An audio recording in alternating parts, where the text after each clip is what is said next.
At the reception on the 22nd floor of Tech, a young man with modest glasses, a cheap dress shirt, and a simple backpack sat quietly. His name was David. Recently hired as an administrative intern, he had started that Monday with a shy smile and a reserved posture. He didn't seem special at all, skinny, quiet, barely expressive, and for that very reason no one paid him any attention. While the other employees passed by with leather folders and phones glued to their ears, David stayed there with his old notebook and a colorful pen case, waiting for someone to guide him. No one did. They'd just say, "Wait there, the manager will come." But the manager never came. During coffee breaks, the older interns spoke loudly, joked about parties, and laughed about how the new guy looks completely lost.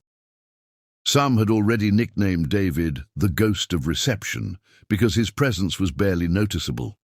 But he didn't take offense, quite the opposite. He took notes. Every name, every department, every seemingly insignificant phrase. He was far too observant to be just a regular intern, but no one suspected a thing. In the first few weeks, David volunteered for the simplest tasks. He went to the supply room to get materials, organized old files, helped the finance team with spreadsheets. He never complained, even when asked to fetch coffee for others or clean the printer. The executive assistant, Ms. Luciana, would often say things like, "Go do something useful," or "Don't just stand there looking like a houseplant." David would just smile, calm and confident, like someone who didn't need to prove anything to anyone. The company was undergoing internal changes. They were merging with a European group, and the leadership was tense. There were secret meetings, budget cuts, and rumors of mass layoffs. Meanwhile, David continued his silent work, carefully filling out reports and observing everyone's behavior. Who was helpful? Who stabbed colleagues in the back? Who stole printer paper? Who missed deadlines and blamed others? One day, a senior HR manager, Renata, was late for a big presentation.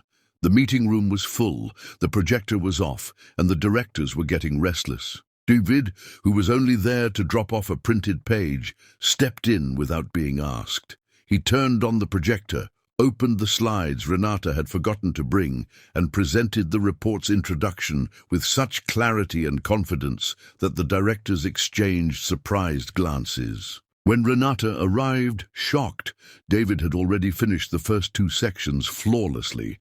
By the end, the directors were praising the initiative and knowledge of the kid from reception. That night, whispers echoed through the hallways. "Who's this David guy? Where did he come from? Why does an intern know so much about strategic planning?" But like all good office gossip, it didn't go beyond speculation. People kept treating David the same. Only Luciana, the rude assistant, started feeling more uneasy around him, like she sensed the floor beneath her high heels was cracking. The next month, David recovered a financial spreadsheet that everyone thought was lost. He single-handedly reorganized a database that had been frozen for 2 years. He suggested process improvements that cut down on rework. Slowly, a few less proud managers began to consult him. But no one offered him a promotion or asked why he knew so much, and he never imposed himself. He wore the same worn-out shirt, the same basic sneakers, kept the same calm, until one day, during a general meeting, the bombshell dropped. Tech CEO, Mr. Claudio Matarazzo, asked for silence. He said the company had a new investor partner, someone who had been observing for months, a discreet, observant, and incredibly capable man. "He's been among us for exactly a month and a half," Claudio said with a slight smile. Everyone looked around. A new investor, among us. Then Claudio turned to the back of the room and called, "David, come on up." Some laughed, thinking it was a joke. Luciana nearly dropped her coffee cup. David stood up calmly, adjusted his collar, and walked to the stage. He took the mic and, with the same tranquility as always, said, "My full name is David Alencar Fonseca. I'm the founder of Fonseca Capital, an investment fund based in London. For the past 2 years, I've been searching for Brazilian companies with wasted human potential and outdated structures. I infiltrated this one as an intern to understand its culture from the inside. What I found surprised me, in both good and bad ways. The room fell into absolute silence. No breathing, no phones buzzing, just wide eyes, flushed faces, and beads of sweat trickling down the foreheads of those who remembered how they had treated the invisible intern. Starting today, I officially announce that my firm has purchased 40% of ReigenTech. I'll be taking the role of Vice President of Innovation, and every department will undergo reform. Not to punish, but to evolve. Those who work with integrity will be valued.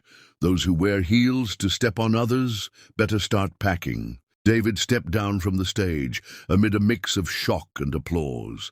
A few clapped sincerely, others didn't know where to hide their faces. Luciana resigned the following week. The directors now called him Mr. David, and the interns, they were finally treated with respect. Months later, ReigenTech had transformed. Internal mentoring programs were created. Company uniforms replaced the designer clothes that once signaled status. The cafeteria was upgraded. The break rooms expanded. And David, he still had lunch with the interns, smiling with the same humility. Because what he valued most wasn't money, it was character.